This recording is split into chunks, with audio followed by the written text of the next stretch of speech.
I'm here today with my friends, Deven Patel and Dr. Anand Srivastava, which I think I'm saying that right. So from GIOSTAR, and obviously you and I have had a couple of adventures together, but tell me a little bit about your company, who you are, and then we'll talk a little bit about how you're going to be looking at using stem cells for fighting COVID. Got it. Thank you so much, Dr. Amy. We really appreciate talking to you. And here, I'm Deven Patel. I'm the president and CEO and co-founder. And Dr. Anand Srivastava is our chairman and co-founder. So we are the two co-founders who started GIOSTAR, stands for Global Institute of Stem Cell Therapy and Research, based in San Diego, California. We are in the business of research for almost 20 years. And GIOSTAR started, I think, 2008, almost 12 plus years ago. And here we are talking about COVID-19. I never thought we will get into this conversation with you. So yeah. I'll turn it over to Dr. Anand from here. Yeah.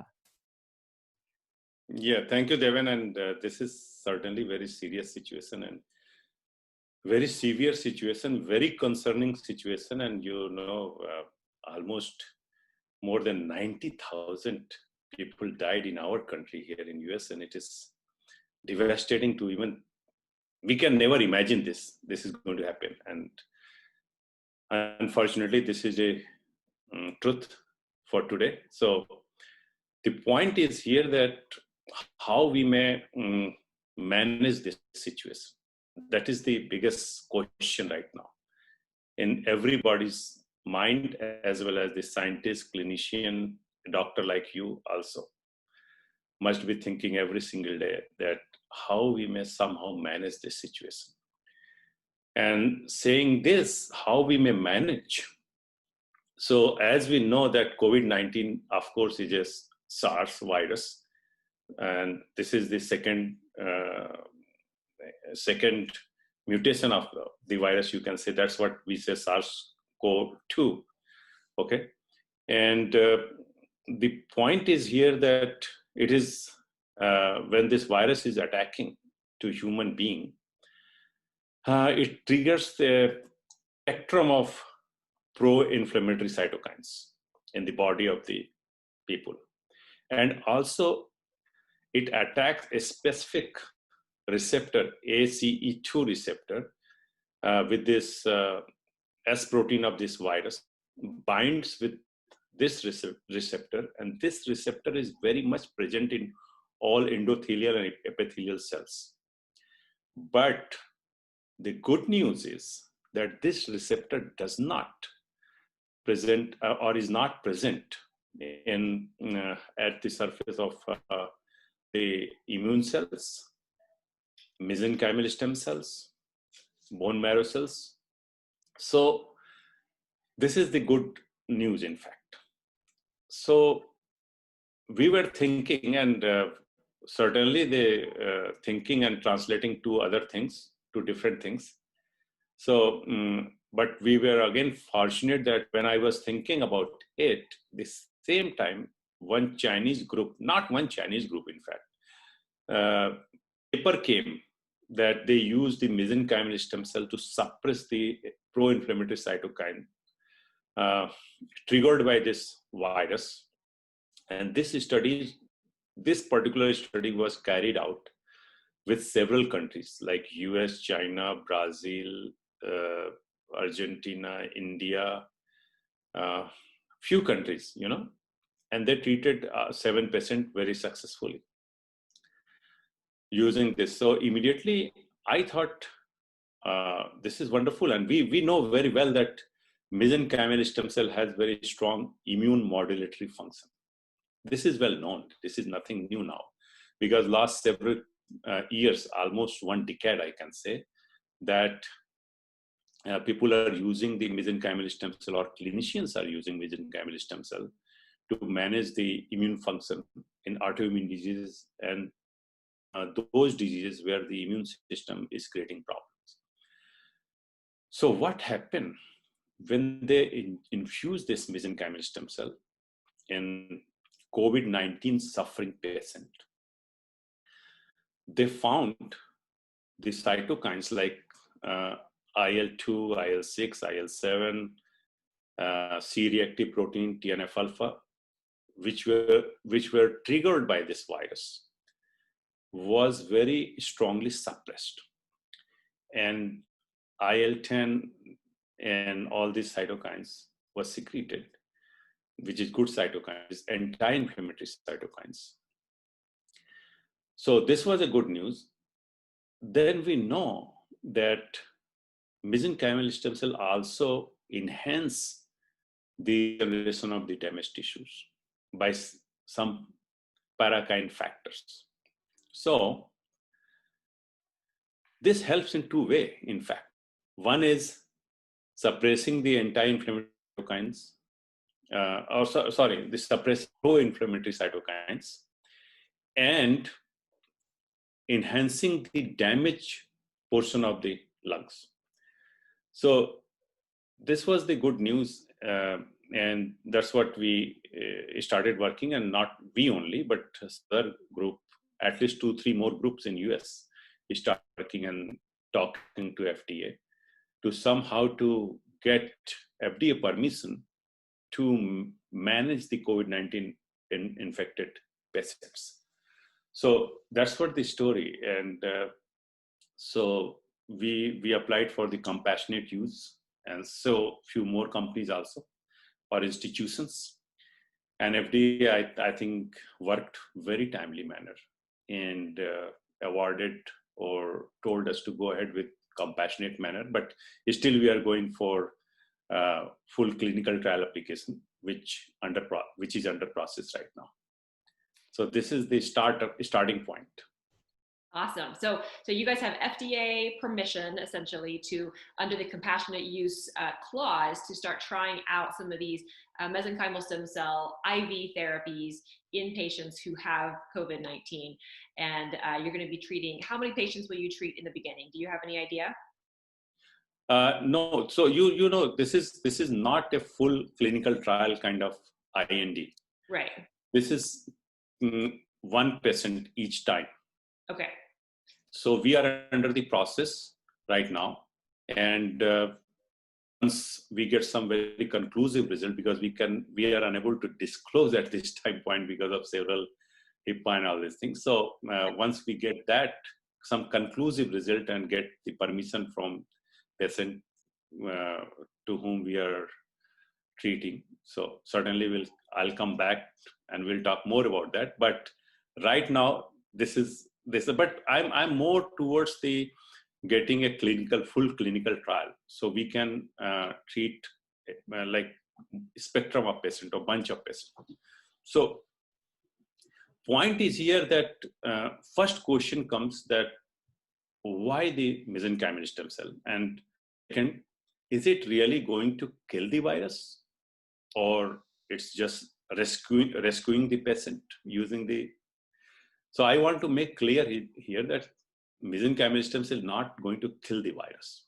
Okay, right. Virus has its own life cycle, and as you know, when some people, like data tells that 3 or 4% people are dying because of this infection. So basically, 96% people are not dying because of the viral infection. So what is happening? Virus is completing its life cycle and then going out. So if the patient has a strong immune system and somehow manage this virus, he may get rescued or not have really fatal effect of this virus. So then again, the question comes, why it is like this, okay? Then, and you also know that young people and the people who are not having underlying situation are less affected with this virus. Right. So again, the question comes, why it is like that? So we know very well that young people has a lot of stem cell in his body. And stem cell exponentially goes down when the person gets old. With the aging process, stem cell goes down. Right. And the people who are having underlying situation or some kind of disease, even though they are having the stem cell, but those stem cells are engaged managing those particular disease that particular time. So they have less availability of the stem cell to fight with this virus. So when the virus is there, and if there is young person has a lot of stem cell, that stem cell is available to fight the virus, and that person will have the effect of virus maybe, or disease symptoms, but will not have very severe condition or fatalities or something like that. But the person who is having underlying situation, as I told, or aged person who has less stem cell is really going to have or is having a lot of problem. And that's what data is also telling. So that also indicate or suggest that stem cell is very important to manage this virus. But certainly it is not going to kill the virus. But so point is that is it possible, going to the next step of the thinking, is it possible to keep this stem cell preemptively or before the virus infection to those people who are having underlying situation or some disease? Okay, so priming those people who are having underlying situation or aged people to give this stem cell.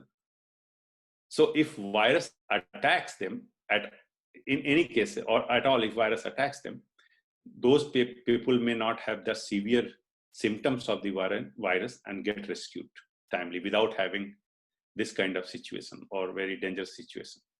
So these all are now the next question coming in the mind. So yeah, certainly we will be thinking if and seeing more data and see how we may help other people who are aged or having underlying situation, and help those people somehow.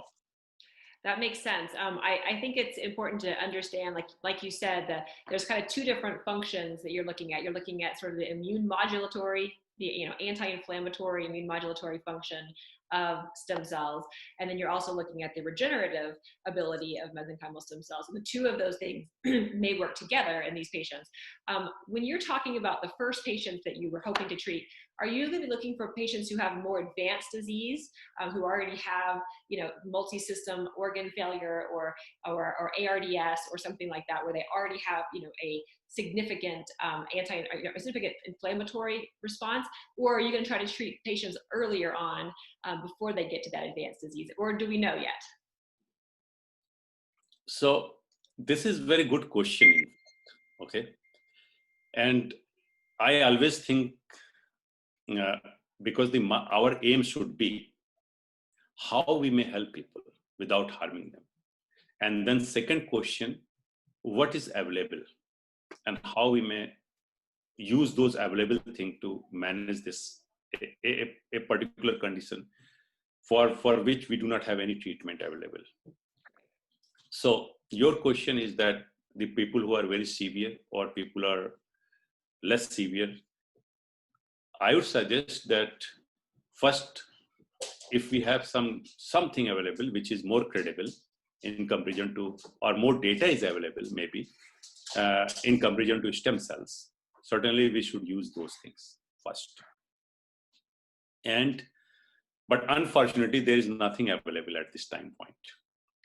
And mesenchymal stem cell, why we are talking particularly mesenchymal stem cell? There are different kind of stem cells. So mesenchymal stem cell is well known for immune modulatory function, and also it does not trigger host immune response.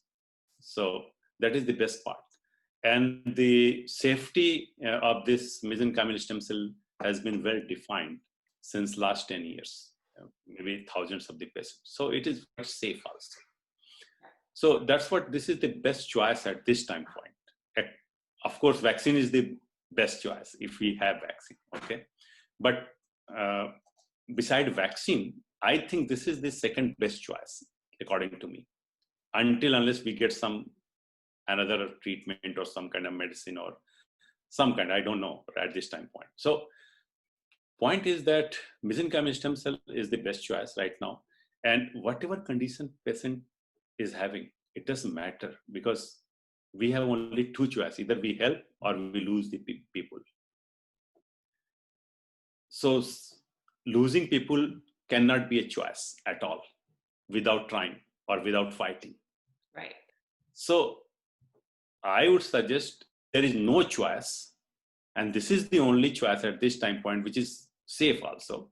So we may try to all kind of people who are suffering with COVID-19, and we hope that we may save several people, because now the data is coming, more and more data is coming, in fact, showing that patients who are on the ventilator or about to go for the multiple organ failure, when they were infused with mesenchymal stem cell, few of them got rescued from this situation. So it seems that this is the best option to rescue the people right now, whatever the condition it may be. I think it's really exciting. I remember from the Chinese study that you talked about with the 7 patients, I read the study, and it talks about how, within 24 to 48 hours after getting the infusion of the stem cells, they had marked improvements in respiratory status, their oxygen levels went up, their blood gases looked better, their inflammatory markers went down, vital signs started to, normalize. And so it was a pretty fast and pretty dramatic improvement. It's only 7 patients, but it was kind of interesting to see, and very promising, I think. No, I think those are 7 patients. Then another Chinese study came where they treated few patients. Then I think around 70, roughly. I am telling exact number, I don't remember. UAE also reported rescuing the patient, around 70, and then Israel also reported. US few institutions reported 3-4 patients rescuing from the COVID-19. So now the hundreds of patients got rescued using the mesenchymal stem cell around the world, including US. So This is quite encouraging. So it's very exciting. Let's say it does help and it works, and you're obviously, we're all very excited. But how easy will it be to get these types of cellular therapies out to the masses if we have to do that? Because it's not a drug. It comes from it's actual cells. So how difficult or how easy would it be to get that available to other all the people who might need it? Yeah, that's very good point, in fact. And then we know this particularly. So let's see from where first this stem cell is coming. So this stem cell is available in bone marrow. This is available in fat tissues, belly fat, and all these fat tissues, and umbilical cord. Right. So availability is not a problem, because umbilical cord is available, bone marrow is available, and fat tissues are also available. Then we have a lot of institutions and companies in US who has the cell bank for mesenchymal stem cell. Certainly, they have to be vetted by FDA to see whether quality quality is the most important thing here. Okay, and how many live cells and all these things. So, but we have enough number of the cells or the cell banks available in US. If FDA allows, they may treat easily 100,000-200,000 people. Oh, wow. Provide the cells for treating the 100-200 or maybe 500,000 people. So availability is there. The important that the regulatory issues and the, as I told, other infrastructure, the clinicians. So lot of things, but we are heading towards that direction. I think it's so exciting to me, because obviously you've been studying stem cells for many, many years. Before anyone was even talking about them, you were in your lab, doing all your magic with them. And so this is something you've been doing for a long time. And as you and I have discussed before, I feel like in the last several years, a lot of the stem cell scientists and work have kind of gotten some negative press. The media has kind of come down against stem cells for no good reason. And so I love the fact that now that we're in this big crisis, the whole world is in this big crisis, and all of a sudden, stem cells are coming in this positive way, and potentially, changing how we treat this disease. So to me, it's like perfect. it's like this perfect situation. I will you told very right things, but point is here that how I take all these things. Okay, so I started this stem cell science in 2000, working at University of California, San Diego medical school, and that time it was more towards it was very research and initial phase, and we were working how to culture the cell, how to make it possible to the chemical which is coming from animal, so animal free culture and all these things, so somehow it may go to humans without any animal contamination and all these things. So embryonic stem cell culture and all these things, that's what it started, and a lot of religious, ethical, and of course concerning that people were thinking that you are going to kill embryos and all these things. So of course it was never the problem, and it was never the case in fact that we were killing any embryo, because it was coming from in vitro fertilization clinics and all these things. But now we don't talk about that, because we are not using, and nobody uses embryonic stem cell. Everybody is using adult stem cell, and mesenchymal stem cell is an adult stem cell. The point is negative press or negative thinking, and there are a lot of positive press as well. Oh, absolutely. Yes. So important is not negative or positive. Okay. For me, it is always the what is correct thing to do, and what is your aim. First is the aim. Okay. So if your aim is to help the human being, whatever, because nobody can have infinite knowledge. Okay. Right. Nobody. We are not God. Okay. If somebody believe in God. Okay. So we are human beings. We may have hundreds of incorrect things inside us. Okay. Limitations. But whatever knowledge we have, we must use that knowledge. And if we have some kind of problem or not understanding of something, we must talk with the people who has knowledge of that particular subject or have expertise. So, and discuss that. And after discussion, whatever conclusion comes with the best formed way, backed with the science, must apply to help the humans. That is what is my thinking. It is not that, as I told, stem cell is one way. And that fortunately or unfortunately, I know only this right now. Okay, but the point is that I also know few more things which people does, and from my childhood I see my parents, my surroundings were using a lot of other things like drinking hot water, not too cold water every time, some little body temperature water drinking, okay, and taking some kind of herbal tea and curcumin, turmeric. There are a lot of herbal different kind of herbs, okay, and immune enhancer, breathing technique, exercise, living good lifestyle, eating at right time, sleeping at right time, okay, not taking unnecessary tensions, okay. So all these things adds. So there are, I'm telling you, stem cell is the last.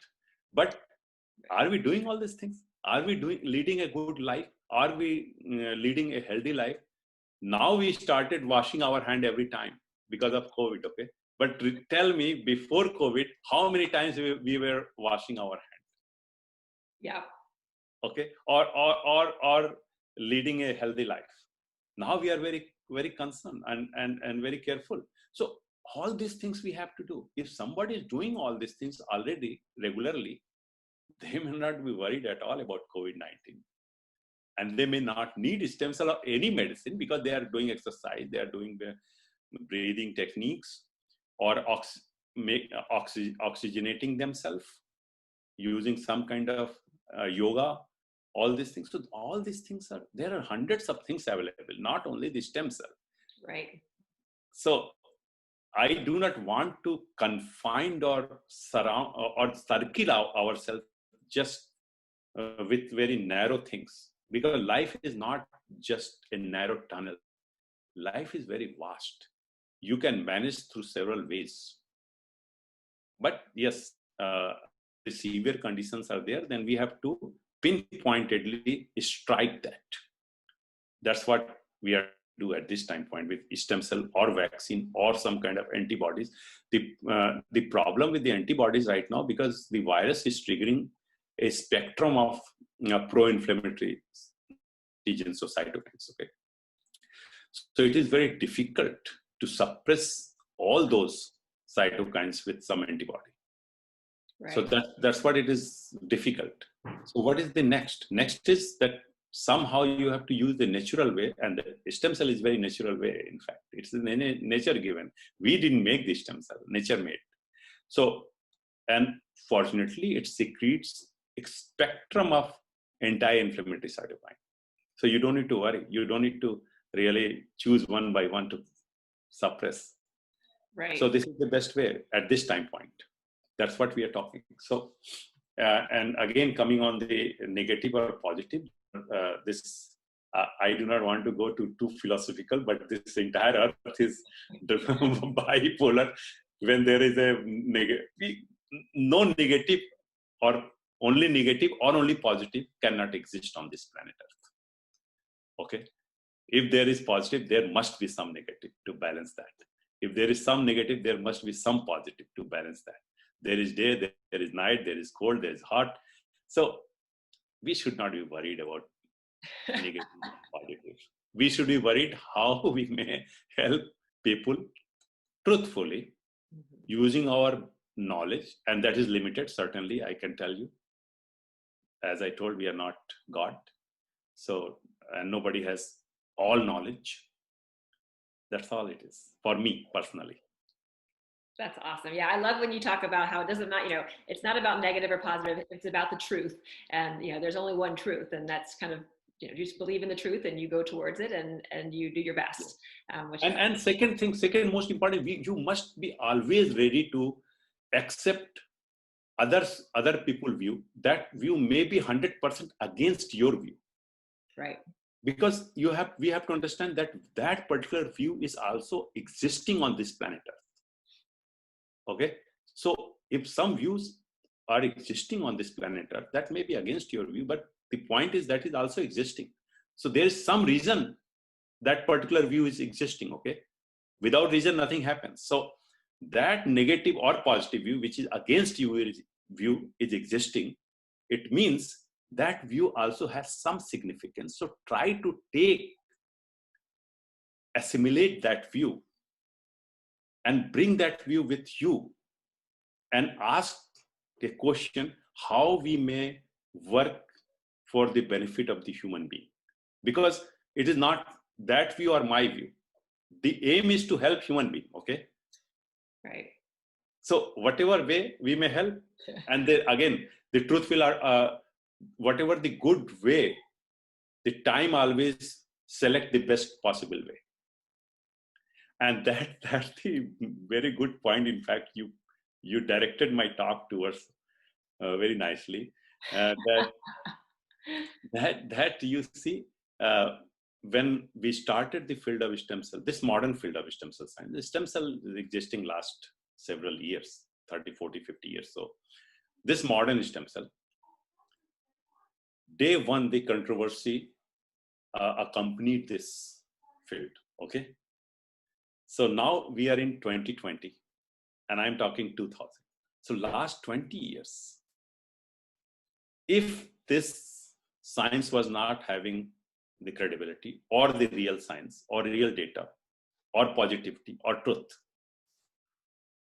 it cannot exist for 20 years. Millions of dollars was funded. Each passing day, a lot of positive outcomes or scientific publications are coming. Okay, that it itself tells that yes, this science has a lot of promise. Right. And backed by real science and real data. So we don't need to really. So this is not the point of debate at this time point, according to me, that whether this science is The science is here or not here. Because if it was not truthful science, this might have vanished like a smoke. Right, right. Awesome. Well, I'm so excited for what you guys are doing. I'm a big fan of both of you and of GIOSTAR. So keep us posted. And obviously you can't tell us everything that you're doing along the way, but when you have some information that you can share about patients or things that you're doing, then I would love to talk to you again and hear all about it.